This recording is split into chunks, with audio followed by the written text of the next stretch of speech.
mula sa lungsod ng Olongapo. Kasama si Tommy Abilin. Ito ang Ronda Balita sa Umaga. Okay, mga kaibigan. Good morning sa ating mga taga-subaybay ngayon ng Ronda Balita. Good morning po. At atin pong binabati ang lahat nating mga taga-subaybay mula dyan sa buong Metro Maynila. Ganon din po sa ating mga nakasubaybay dyan sa Valenzuela, Bulacan, Tarlac, hanggang Pampanga. At ganoon din dyan sa ating mga taga-subaybay sa Bataan, saan napakalakas na ating signal dyan. Good morning po sa inyong lahat dyan, lalo na po sa Dinalupihan, Hermosa, at ganoon din sa Limay, Morong, hanggang Maribeles, Bataan. Magandang umaga sa inyong lahat. Binabati ko ang Barangay Roosevelt, Dinalupihan, Bataan, kung saan pakarami na pong nakatutok dyan. Ganon din dyan sa Barangay Tipo, Hermosa, Bataan. Magandang umaga sa inyong lahat. Ganon din ang mga Barangay Bangal, Dinalupihan, Bataan, kung saan ay pagdating ng umaga ay nakatutok na sila para saksihan o tunghayan ang mga kaganapan sa ating bansa. Hindi lamang sa buong bansa ang ating malalaman sa pamamagitan ng Ronda Balita, ay maging sa lokal na mga lokal na pangyayari, malalaman din ninyo. Good morning sa mga taga-Olongapo, New Cabalan, umpisa sa New Cabalan. Good morning sa iyo, Mang Boy, at sa buong barangay ng New Cabalan. Binabati ko rin ang mga taga Purok 4, 3 hanggang 7 at 2. Ganon sa Purok 1, ang Istadyan family. Good morning. Ganon din sa mga taga Sitio Iram. Magandang umaga sa inyong lahat dyan. Tayo po'y magsama-sama sa Ronda Balita para malaman po ninyo ang mga kaganapan sa ating lungsod. Ganon din dito sa ating sa Old Cabalan, ang mga Dumanga, Gadingan, New Santos family. Good morning. Magandang umaga din sa lahat ng mga taga Buksay, yung pagpasahirong jeep na kulay brown na biyaheng Old Cabalan to Bayan, Olongapo. Good morning sa inyong lahat. Ganon din sa taga Forestry. Morning dyan sa mga pamilyang Di Guzman, Palo at Alba family. Good morning.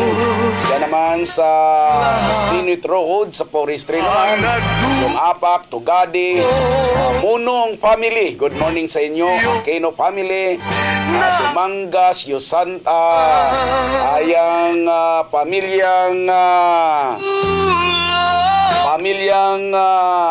Laksa, Tolentino, at siyempre ang ating kaibigan dyan na si John Soria, paring John Soria, good morning sa inyo, at ang Docos family. Magandang umaga sa inyong lahat. Ganon din sa ating mga barangay official ng buong Old Cabalan, ang mga opisyal na mga kagawad na magigiting, at sa pangunguna naman ni Barangay Chairman Bas Palo. Ganon din mga kaibigan, good morning sa mga taga Santa Rita, yung ating mga pedicab driver na naging mga matagumpay ang kanilang eleksyon. Good morning sa inyong lahat dyan sa Santa Rita, ay yung Alicart family. Good morning sa inyo. At dyan naman sa Gordon Heights, good morning sa inyong lahat dyan.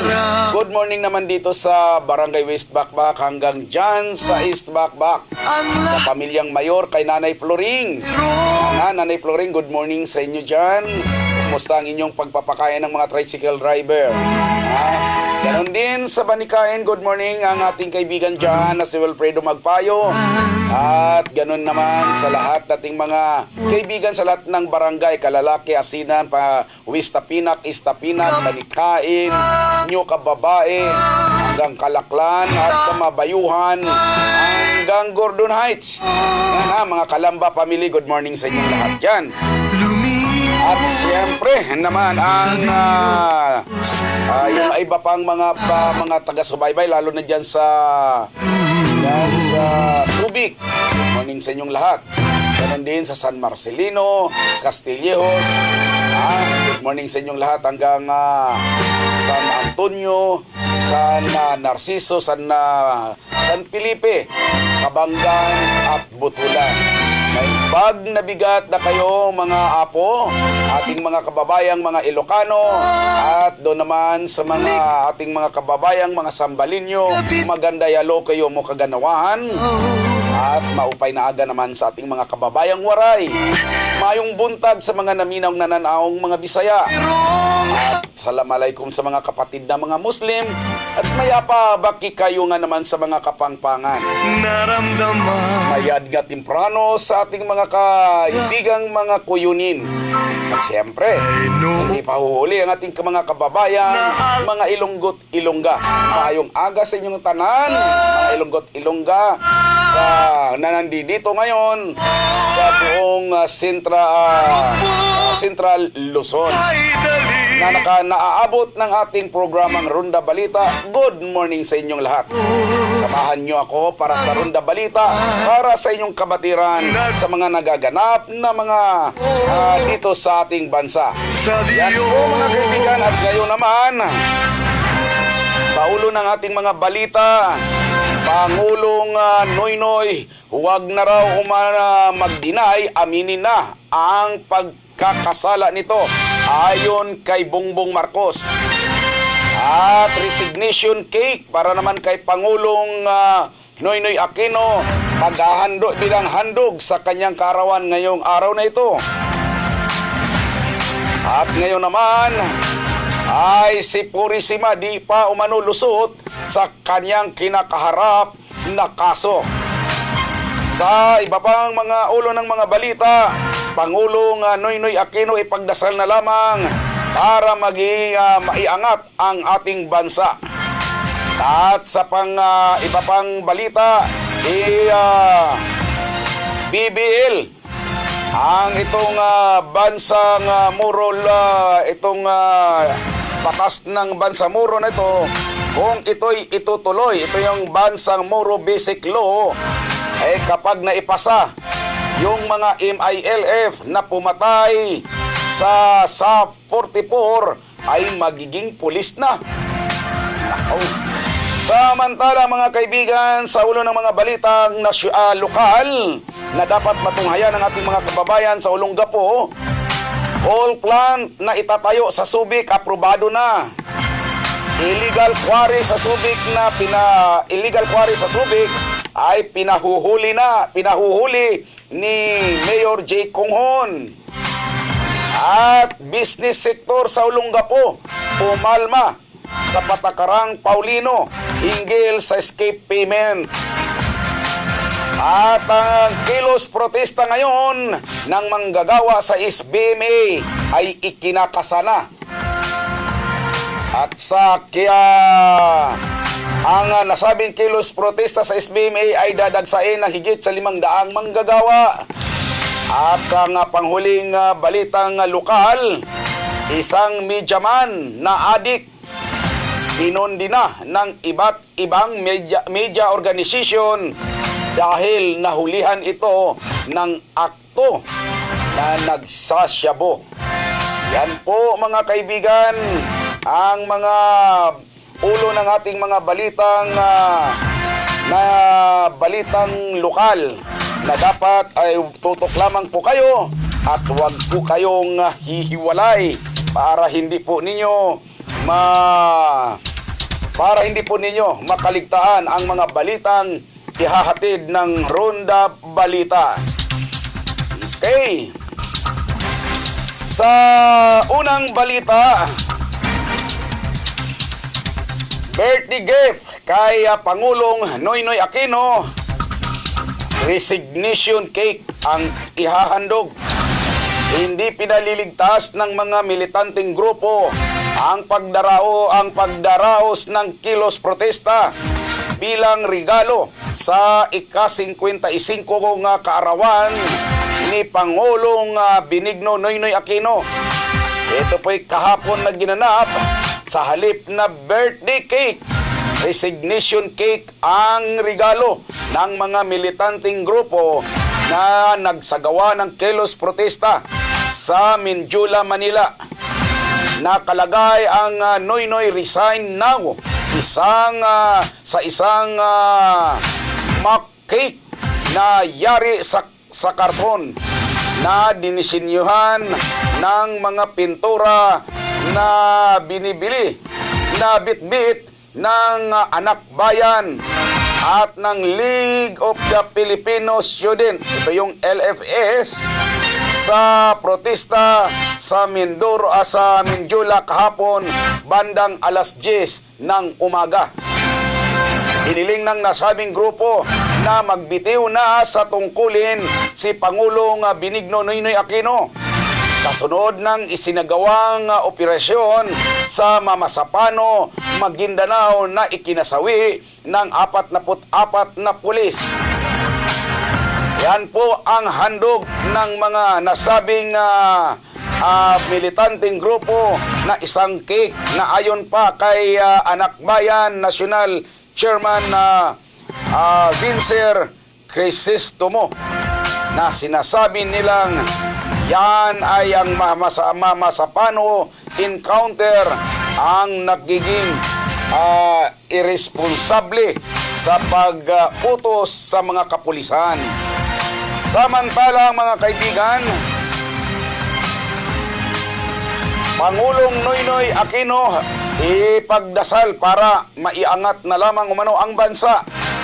Hangad ni Pangulong Benigno Aquino sa kanyang kaarawan ang lakas at patnubay ng grasya para magampanan ang kanyang tungkulin bilang pinuno ng bansa.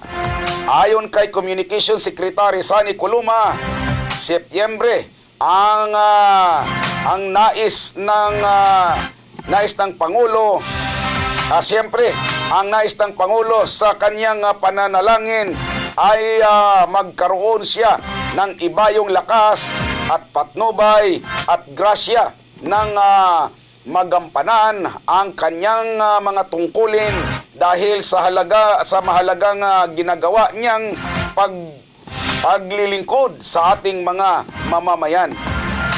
Kasabay dito, hiniling ng kalihim sa taong bayan na ipagdasal si Aquino upang maihatid nito ang ipinangakong pag-aangat ng kabuhayan ng mga kababayan nating Pilipino. Yan po mga kaibigan ang isa pang balita na nasyonal. Samantalang Purisima, hindi pa umano ito lusot. Hindi pa rin lusot sa kinakaharap na asunto. Itong si Office of the sa kinakaharap ng asunto sa Office of the Ombudsman ang nagbibitiw na sa pwesto na si dating Philippine National Police Chief Alan Purisima. Ito ang nilinaw kahapon ni Chief Presidential Legal Counsel Alfredo Benjamin Kaguluwa matapos lumutang ang mga tanong kung ano na ang mangyayari sa kanyang kaso sa Ombudsman kaugnay sa questionabling transaksyon sa isang courier service. Ayon sa opisyal, si Purisima nananatiling miyembro pa rin ng PNP at obligado itong sumunod sa batas at tumugon sa kautusan ng Ombudsman. 6 na buwan ang ipinataw na suspensyon sa dating PNP chief at hindi ito tatanggap ng sweldo sa loob ng panahon ng kanyang suspensyon. Ayon kay Coloma, nasa proseso na rin si Pangulong Aquino. Nasa proseso na rin si Pangulong Aquino ng paghahanap ng posibleng italagang permanenteng PNP chief dahil si Officer in charge Deputy Director General Leonardo Espina ay nakatakda na ring magretiro sa buwan ng Hulyo. Ayan po mga kaibigan ang balitang nasyonal kung saan ay si Purisima kahit nagre-resign na ito ay hindi pa ito lusot sa kanyang mga kinakaharap na kaso. Yan ang sinasabi natin. Paano kung halimbawa paano kung sinampahan pa siya ng kaso siguro mga kaibigan sa ng karagdagang kaso kung siya ba talaga ay nasangkot diyan sa sinasabing Mama Sapano Massacre. Nagkakabuhol-buhol na. Yan lang naman po ay ating natatalakay lamang sa balitang yan dahil baka ang mangyayari niyan ay maaabsuelto siya doon sa kaso ng kinakaharap niya kung saan ay itinuturong siya ay isa sa sangkot ng operasyon na yan. Yan po mga kaibigan ang unang mga balita at babalik po tayo kaagad mga kaibigan pagkalipas lamang po ng ilang patalastas.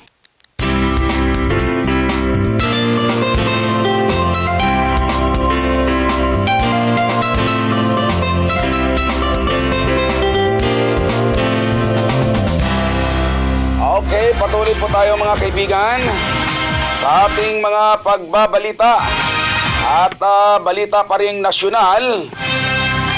Midnight deal sa gobyerno ay mahigpit ng ipinagbabawal. Noon pa naman talaga dapat Hinikayat ni dating National Treasurer Leonor Briones ang mga mambabatas na bumuo ng isang batas na nagbabawal sa mga midnight deal sa gobyerno.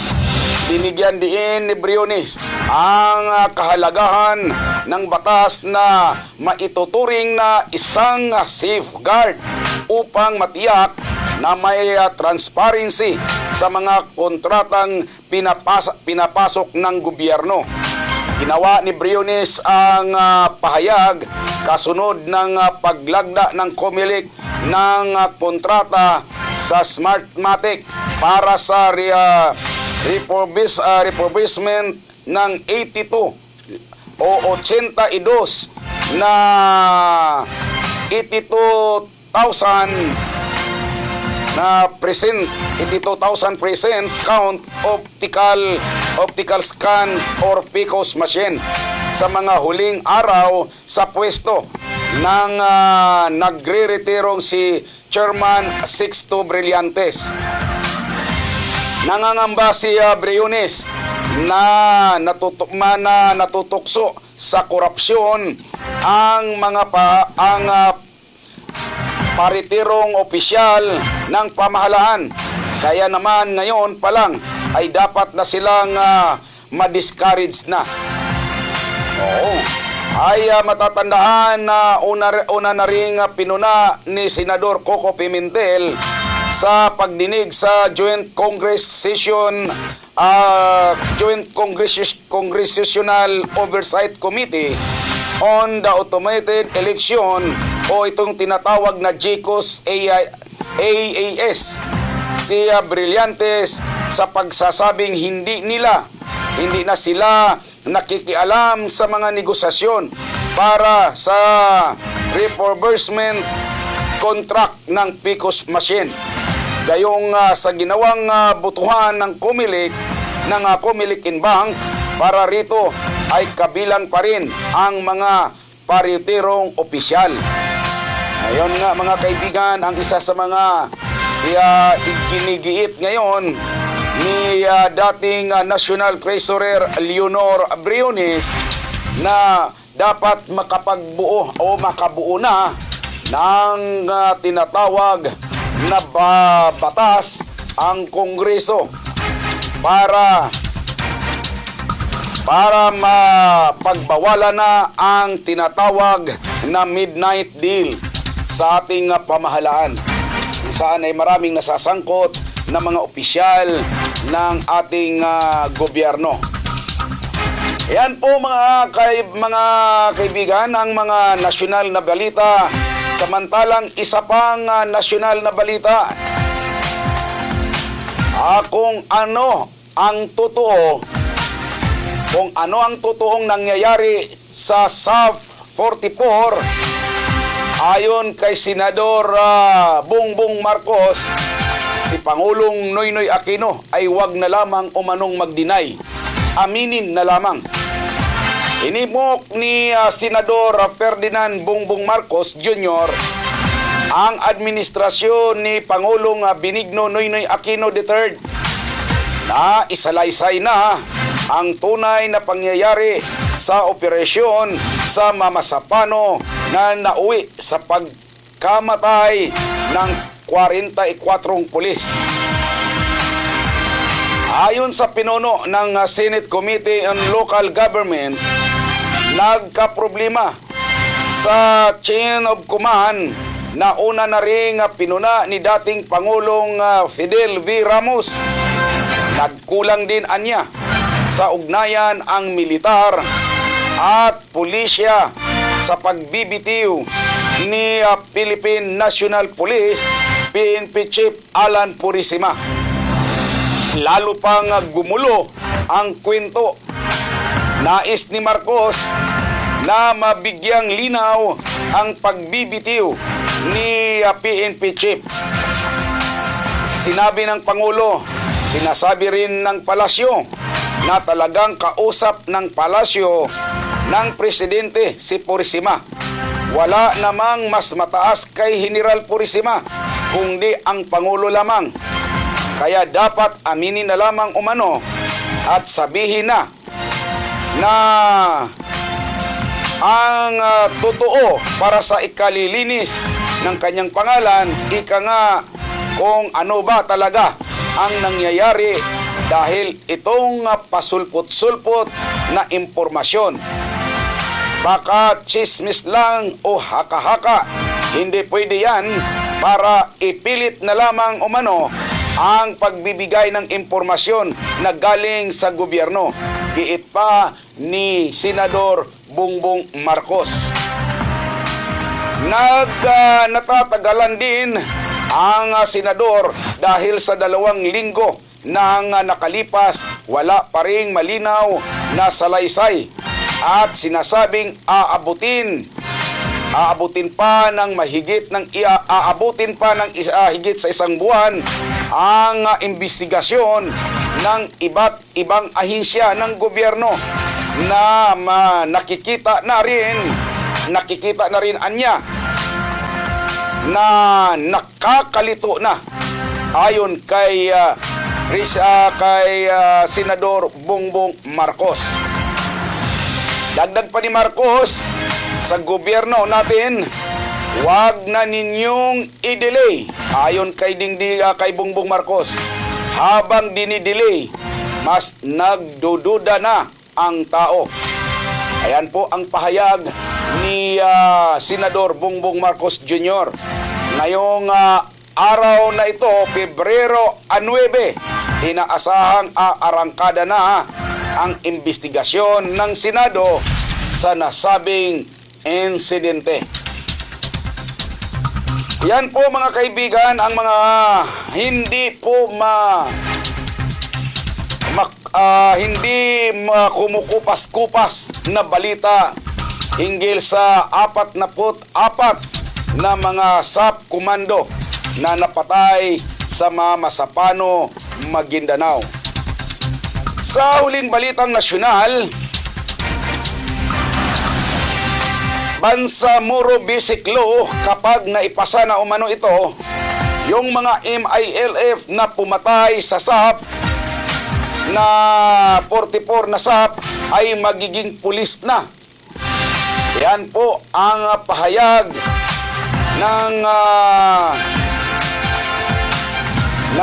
ilang mga sektor lalo na sa ibang sangay ng ating pamahalaan at lalo na sektor ng ating mga kababayang Pilipino. Maaari na umanong maging pulis ang mga miyembro ng Moro Islamic Liberation Front or MILF kahit ito ang mga sinasabing sangkot sa pagkamatay ng SAP 44 sakaling maipasa na ang Bangsamoro Basic Law. Yan po mga kaibigan, ito ang tahasang ipinahayag ni Senador Ferdinand Bongbong Marcos Jr., ang chairman ng Senate Committee on Local Government, na siyang committee dumidinig ngayon sa nababalam na BBL. Ayon kay Marcos, sang-ayon sa probisyon ng BBL, magkakaroon ng sariling puwersa ang puwersang pangkapulisan, ang MILF, sa sandaling mabuo na ang Bangsamoro Basic Law. Bagamat kabilang sa Philippine National Police, ang Bangsamoro Police ay magkaroon ng pagkakataong maging pulis ang mga MILF. Ito yung mga MILF fighter na pumatay sa mga SAP sa Mamasapano, Maguindanao. Yan po mga kaibigan, samantalang kasalukuyang hipi ng PTA, ito yung Muhair Iqbal, ang civil military chief ng MILF, kung saan ay isinisiguro ng senador na kukunin ni Iqbal ang mga kasamahan niya sa MILF upang tumayong mga pulis sa mga teritoryong sakop ng Bangsamoro Republic. Noong unang mga araw ng pagputok ng balita hinggil sa masakir, nagpahayag si Iqbal na walang kasalanan ang mga trupa niyang sumabak sa pumatay sa mga SAP troop. Ito po'y sa panahon din ng transition, binibigyang kapangyarihan si Iqbal na mamahala, gayon din sa employment at deployment ng mga natitirang PNP element ng Mindanao.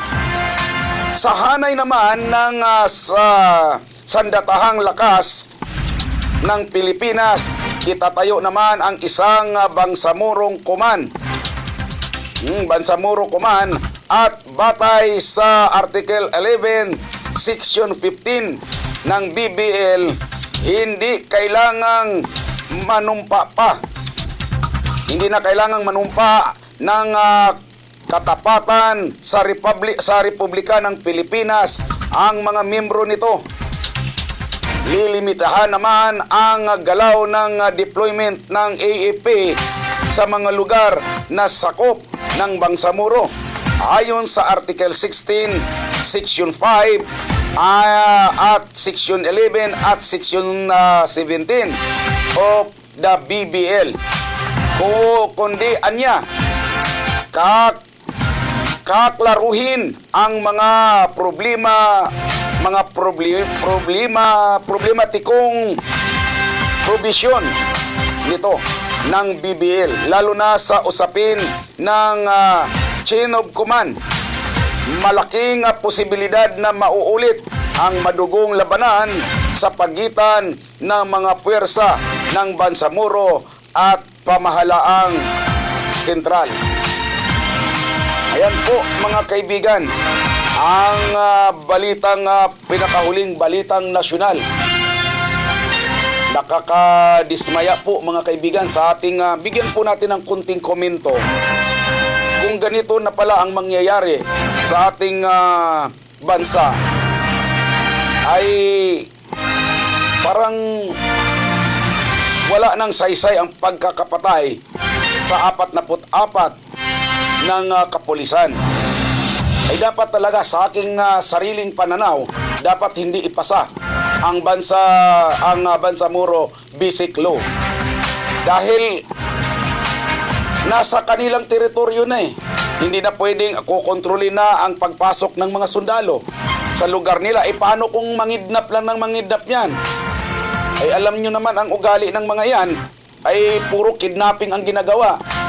Kung ililigal mo yung isang grupo na yan, katulad ng Bangsamoro at saka, di ba dati MILF lamang. Nung niyakap ng gobyerno, lumutang ang MNLF.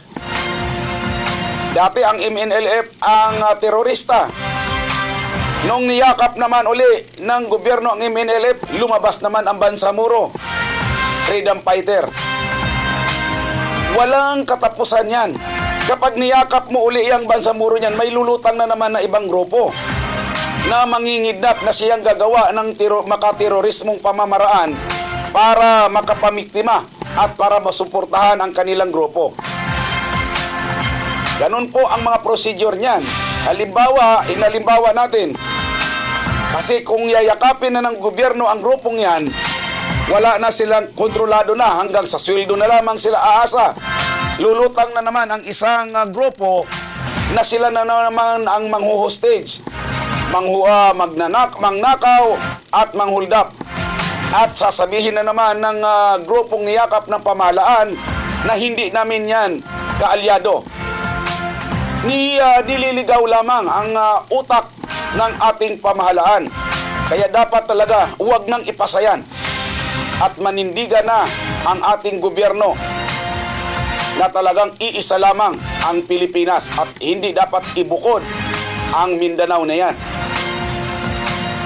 Samantala mga kaibigan, sa iba pang mga balita naman tayong na provincial, lokal, dito sa Olongapo, mga kaganapan dito sa ating lungsod. Atin naman pong tunghayan ang mga kaganapan dito sa ating lungsod, kung ano na ang nangyayari sa ating sa lungsod ng Olongapo. At hindi lamang sa Olongapo, maging dito sa buong nasasakupan ng Zambales, Bataan at Tarlac at Pampanga. Kaya atin pong tunghayan ang mga balitang lokal, balitang Zambales muna tayo mga kaibigan, para po sa ating mga kabatiran, para sa kabatiran ng ating mga kababayang taga-Olongapo. Ang coal plant po na itatayo sa Subic ay aprobado na. Ipinalabas na ng Korte Suprema ang direktiba o desisyon na sumang-ayon sa pagtatayo na ng RP Energy coal plant sa kabila ng kaliwat kanang mga protesta.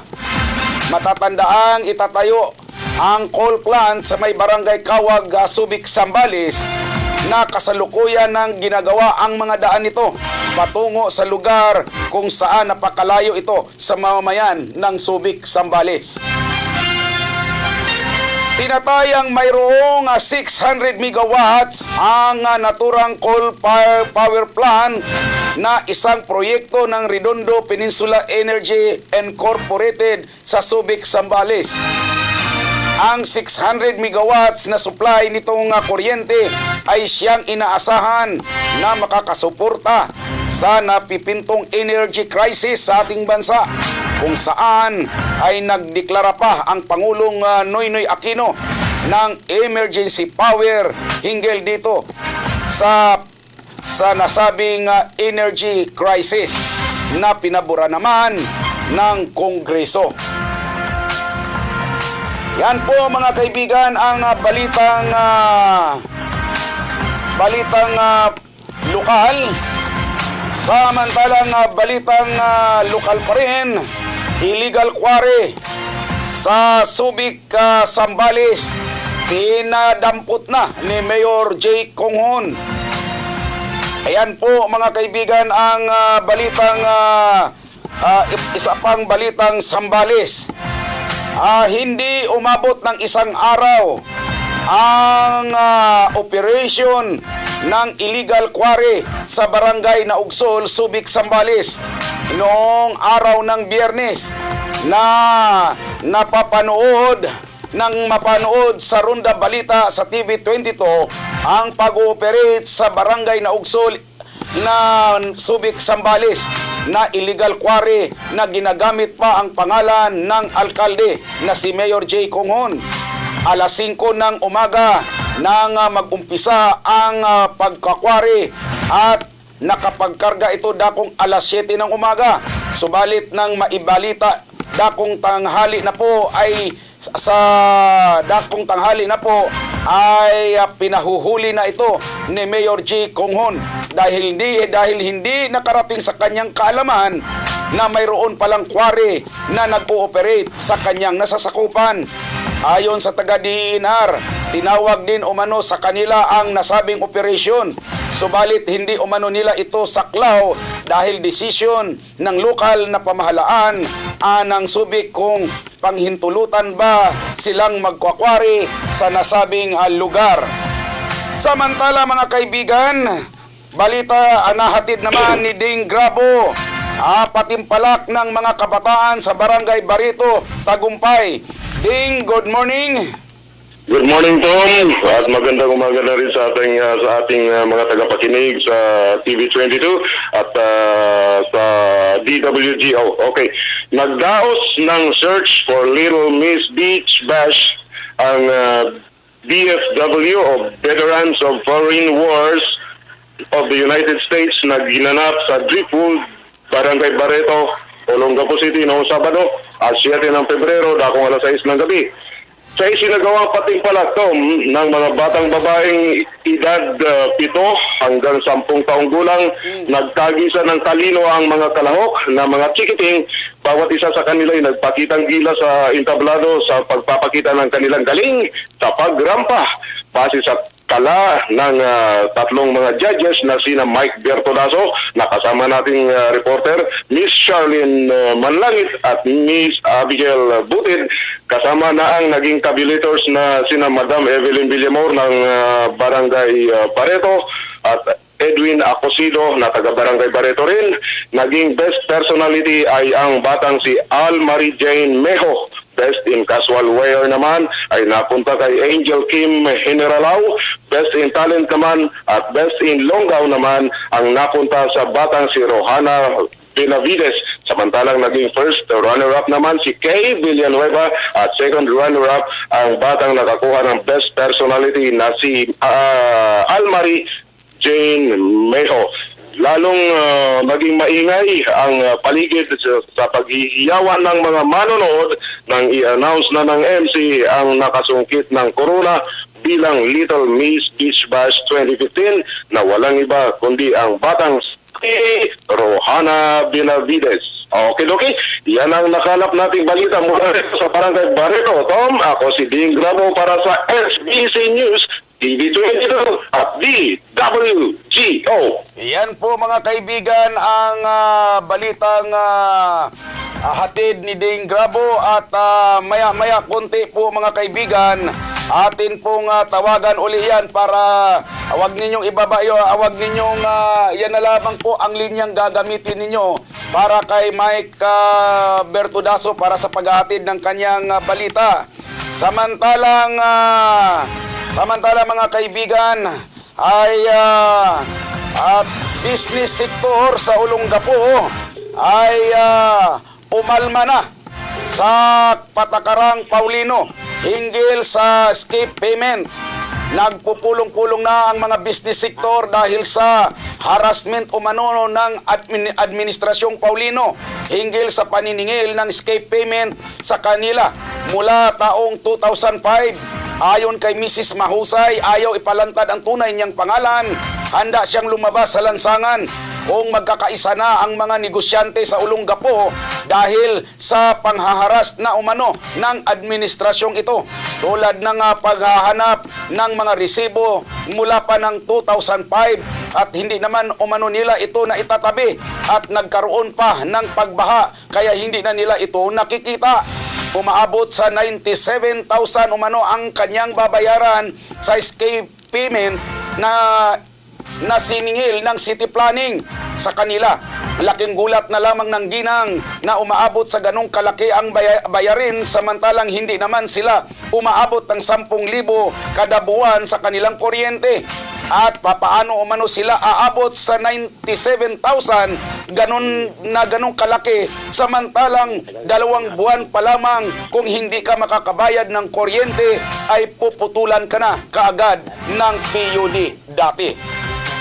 Samantala mga kaibigan, balita naman tayong balitang organisasyon naman ng Tri-Bike sa Santa Rita na matagal na napabayaan ay nag-eleksyon na. Ito na may hatid naman ni Mike Berto Daso. Mike, good morning. Yes, Tommy. Natupad na ng matagal na inaasam ng mga organisasyon ng Tri-Bike na matagal nang pinabayaan ng pamahalaang lokal ng Olongapo. Pinangunahan ni na Kapitan Jerome Michael S. Bakay at Kagawad Ying Anunat ang eleksyon dahil na rin sa hiling nito magkakaroon na formal na pagboto ng bagong halal ng mga opisyal ng Tabakuhan Toda Officers 2015.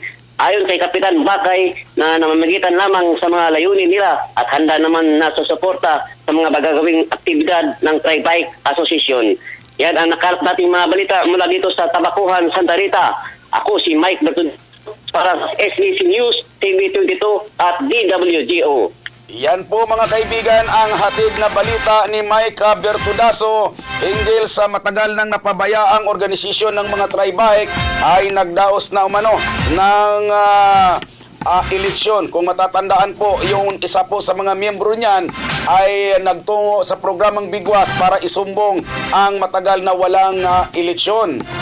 Samantala mga kaibigan, ito po balitang SBMA na. At mayroon po tayong video nito na ipapakita sa inyo hinggil po rito. Ito pong kilos protesta ng manggagawa ng SBMA ay ikakasa ngayong araw na ito. Pinagplanuhan ng husto ng mga opisyal ng Subic Bay Employees Association ang gagawin nilang kilos protesta sa araw na ito sa harap mismo ng building na 229 kasabay ng flag ceremony ng SBMA. Araw pa lamang ng Biyernes isinagawa na ng samahan ng pagpupulong sa may mini-golf dakong alas 5 ng hapon at natapos dakong alas 6 naman ng hapon. Iminungkahi ni Ted Peñaflor, yang nakatayo na yan na presidente ng nasabing samahan, na maging mahinahon sa gagawin nilang kilos protesta at huwag gumawa ng kaguluhan sa harap ng flagpole habang isasagawa naman ang kilos protesta sa pamamagitan ng pagtatali ng kulay itim sa kanilang mga braso at ang iba naman ay magsusuot ng t-shirt na kulay itim na ang layunin ay ang pagpatupad ng wage increase. Kilos protesta ngayon sa SBMA na dadaluhan ng tinatayang 500, higit sa 500 mga manggagawa na kilos protesta. Ito po'y dadaluhan nila.